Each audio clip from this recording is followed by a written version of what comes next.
여당은 이재명 대표 재판에, 야당은 탄핵 심판의 운명에 달려 있습니다. 이제부터는 사법부의 시간이 된 거죠. 정치부 최동희 기자와 함께합니다. 어서 오십시오. 그러니까 어떤 게 더 먼저 빠르냐, 이거에 따라서 정말 운명이 달라지는 겁니다. 네, 일단 헌재는 대통령 탄핵 심판이고 법원은 이재명 대표 재판입니다. 그렇죠.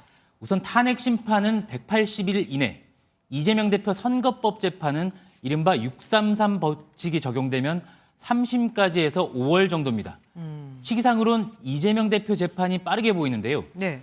탄핵 심판은 선고 기한일 뿐이고 노무현 박근혜 전 대통령 사례를 봐도 그 전에 판가름 날 가능성이 높습니다. 특히 4월 18일 전에 결정 날 가능성이 높습니다. 왜 콕 집어 4월 18일인 겁니까? 6인 체제에서 8인 체제로 이제 구성이 바뀌었는데 현재 구성이요. 네. 4월 18일 이후엔 다시 6인 체제가 되기 때문입니다. 대통령 지목먹신 헌법재판관 2명이 퇴임하기 때문인데요.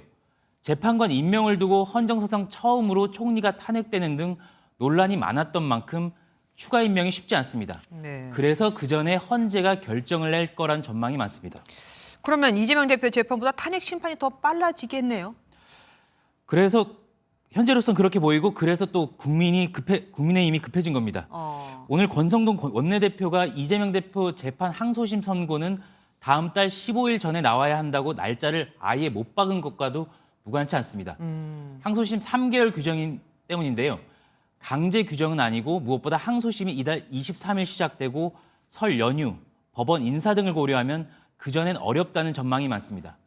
결국 법원에 대한 압박성 메시지라는 해석이 많습니다. 그동안 국민의힘은 이재명 대표가 재판을 지연시키고 있다, 이렇게 주장해 오지 않았습니까? 네, 맞습니다. 이재명 대표가 통지서 수령을 고의적으로 미뤘다고 주장하고 있습니다. 네. 변호인 선임도 논란인데요. 위증교사 재판은 일찌감치 변호인을 선임한 반면에 유죄가 난 선거법 재판은 그렇지 않았다는 겁니다. 당 차원의 결의문도 채택한 바 있습니다. 고의적으로 재판 절차를 지연시킨 장본인이 바로 이재명 대표입니다. 본인의 유죄 판결 이전에 대선을 열어서 대통령이 되겠다는 것임을 삼척동자도 다 알고 있습니다. 지금 나온 건 국민의힘이 주장하고 있는 바고 실제로 재판을 지연하고 있다, 이렇게 봐도 되는 겁니까? 일단 다소 부자연스럽다는 얘기가 많고요. 법조계 한 인사는 방어권 역시 권리이기 때문에 재판 지연이라고 단정하긴 어렵지만 통지서 수령을 미룬 건 시간을 끌려는 의도로 비춰질 수 있다고 말했습니다. 그래서 국민의힘에선 다음 주인 7일을 주목합니다. 당의 한 관계자는 이날은 통지서 수령 시점부터 20일이 되는 날인데 네. 이때부터 추가 증인 요구나 변호인 교체 등 구체적인 재판 지연 정황이 나올 수 있다는 겁니다. 네. 다만 현재로선 법원의 재판을 빨리 진행해달라는 소송 지휘권 내용의 탄원서를 제출하는 것 외에 딱히 대책이 없다고도 말했습니다. 여기에 대해서 민주당은 뭐라고 얘기합니까? 일단 민주당은 사실과 다르다는 입장입니다. 당 핵심 관계자 역시 말도 안 되는 얘기에 대응할 생각이 없다면서 일축했습니다. 탄핵 심판과 속도전을 벌이고 있는 상황에서 이재명 대표 사법 리스크에 대한 언급 자체가 불필요하다는 판단으로 보입니다.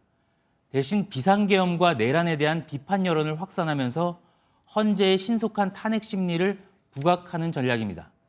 또 재판관 임명으로 탄핵 심판이 정상화 궤도에 오르면서 민주당이 유리해졌다는 평가에도 재판관 추가 임명을 연일 압박하는 것도 이 같은 배경 때문으로 보입니다.